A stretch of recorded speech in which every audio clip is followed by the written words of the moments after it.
Hi everyone, welcome back to Pages of the Globe. Today I'm going to be reading to you the short story Hermann the Irascible by Saki, otherwise known as H. Monroe.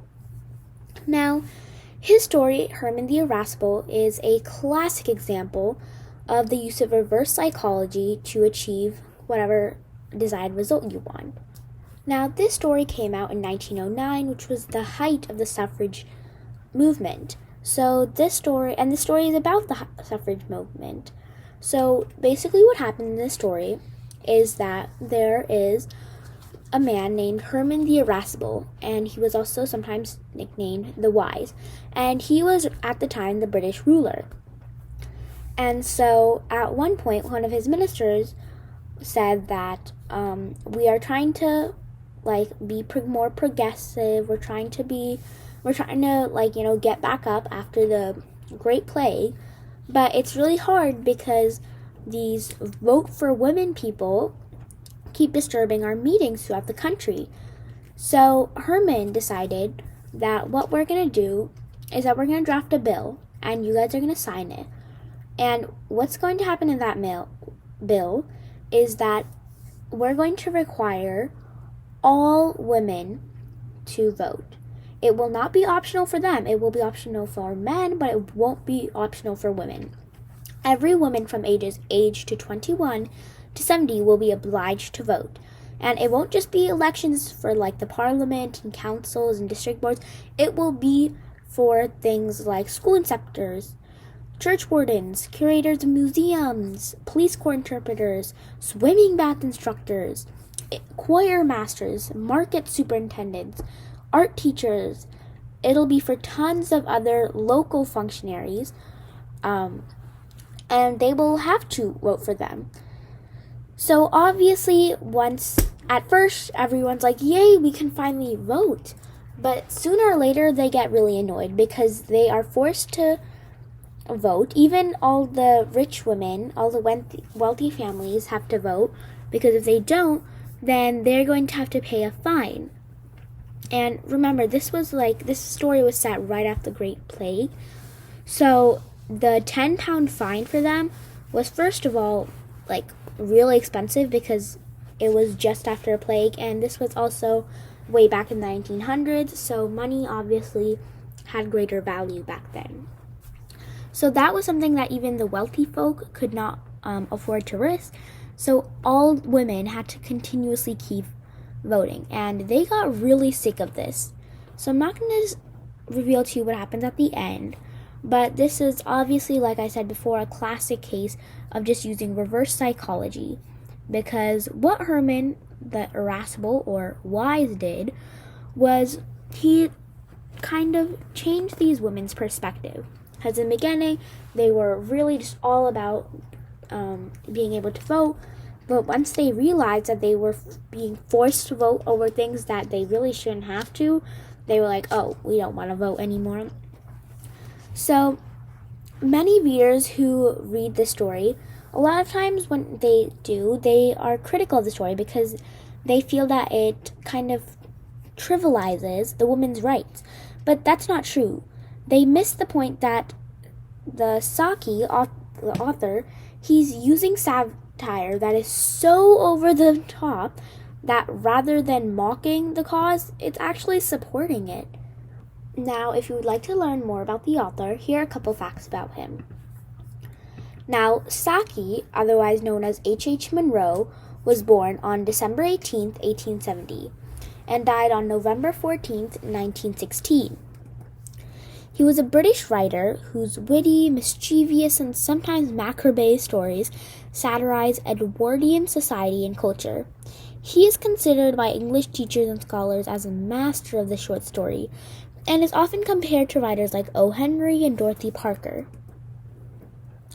Now, besides his short stories, he's also written a full-length play called The Watched Pot, a historical study, The Rise of the Russian Empire, a short novel, The Unbearable Bassington, and the episodic The Westminster Alice, which was like a parliamentary version of Alice in the Wonderland, and When William Came, a fantasy about a future German invasion and occupation of Britain. Now, he wrote political satires in the Westminster Gazette, and in 1900 he published The Rise of the Russian Empire, which was a serious historical work. After acting as a foreign correspondent for the Morning Post in the Balkans, Russia, and Paris, in 1908 he settled in London, writing short stories and sketches. Reginald, 1904, Reginald in Russia, 1910, The Chronicles of Clovis, 1912, and Beasts and Super Beasts in 1914. Among his most frequent anthologized works are Tobermory, The Open Window, Srednyi Laura, and the Schwarz-Metterklume Method.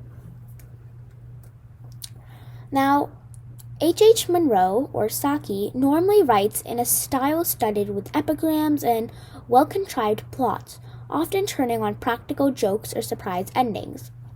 His stories reveal a vein of cruelty in the author and a self-identification with the enfant terrible. Obviously, this is also in this story because, like I said before, Saki likes to poke fun at a lot of different societal kind of, or specifically not just societal, but more like the Edwardian society and culture.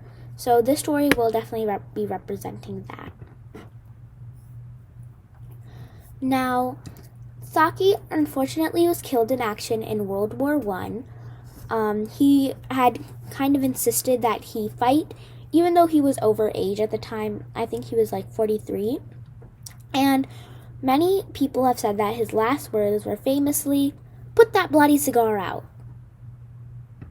Now, without further ado, let's get on to the story. Remember to like, share, subscribe, and comment down below which short story you would like to hear next. Hermann the Irascible by H. Monroe, otherwise known as Saki. The story of the Great Weep. It was in the second decade of the 20th century, after the Great Plague had devastated England, that Hermann the Irascible, nicknamed also the Wise, sat on the British throne. The mortal sickness had swept away the entire royal family, unto the third and fourth generations, and thus it had came to pass that Hermann the 14th of Saxe-Strauschen-Walchensteen, who had stood 30th in the order of succession, found himself one day ruler of the British dominions within and beyond the seas. He was one of the unexpected things that happen in politics, and he happened with great thoroughness. In many ways, he was one of the most progressive monarchs who had sat on an important throne. Before people knew where they were somewhere else. Even his ministers, progressive though they were by tradition, found it difficult to keep pace with his legislative suggestions. As a matter of fact, admitted the Prime Minister, we are hampered by these vote-for-women creatures. They disturb our meetings throughout the country, and they try to turn Downing Street into some sort of political picnic ground. They must be dealt with, said Hermann. Dealt with, said the Prime Minister. Exactly, just so, but how? I shall draft you a bill, said the King, sitting down at his typewriting machine, enacting that women should vote at future elections. Shall vote, you observe, or to put it plainer, must. Voting will remain optional as before for male electors, but every woman between the ages of 21 and 70 will be obliged to vote, not only at elections for Parliament, county councils, district boards, parish councils, and municipalities, but for coroners, school inspectors, church wardens, curators of museums, sanitary authorities, police court interpreters, swimming bath instructors, contractors, choir masters, market superintendents, art school teachers, cathedral vergers, and other local functionaries whose name I will add as they occur to me. All these offices will become elective, and failure to vote at any election failing within her area of residence would involve the female elector in a penalty of £10. Absence, unsupported by an adequate medical certificate, will not be accepted as an excuse. Pass this bill through the two houses of Parliament and bring it to me for the signature the day after tomorrow.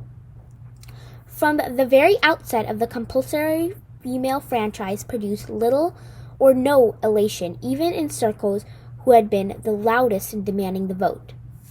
The bulk of the women in the country had been indifferent or hostile to the franchise agitation, and the most fanatical suffragettes began to wonder what they had found so attractive in the perspective of putting ballot papers in a box. In the country districts, the task of carrying out the provisions of the new act was irksome enough. In the towns and cities, it became an incubus. There seemed no end to the elections. Laundresses and seamstresses had to hurry away from their work to vote, often for a candidate whose name they hadn't even heard before, and whom they selected at haphazard.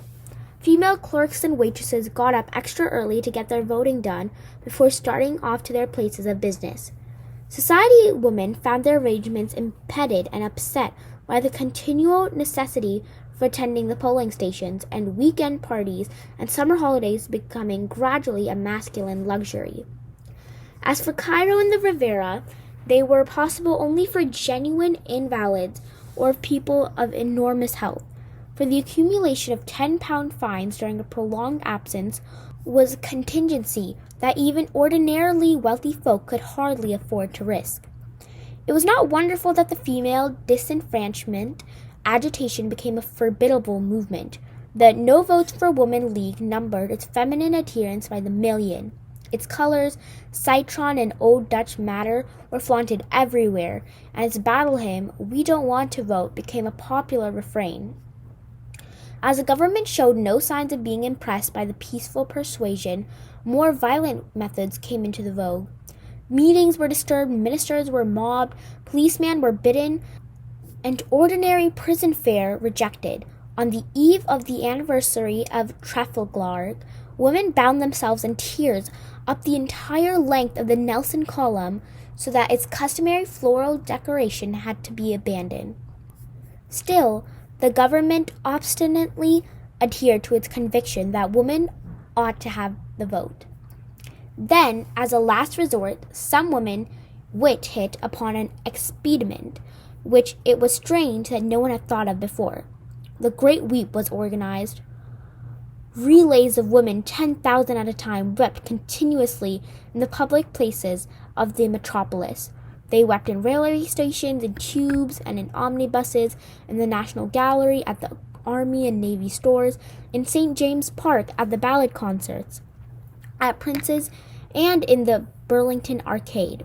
The hitherto unbroken success of the brilliant farcical comedy, Henry's Rabbit, was imperiled by the presence of dreary weeping women in stalls and circle and gallery, and one of the brightest divorce cases that had been tried for many years was robbed of its much sparkle by the lachrymose behavior of a section in the audience.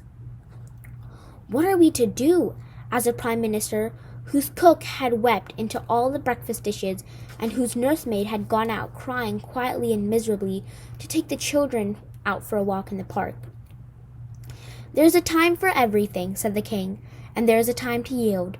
Pass a measure through the two houses depriving women of the right to vote, and bring it to me for the royal assent the day after tomorrow." As the minister withdrew, Hermann the Irascible, who was also nicknamed the Wise, gave a profound chuckle. "There are more ways of killing a cat than choking it with cream," he quoted. "But I'm not sure," he added, "that it's not the best way."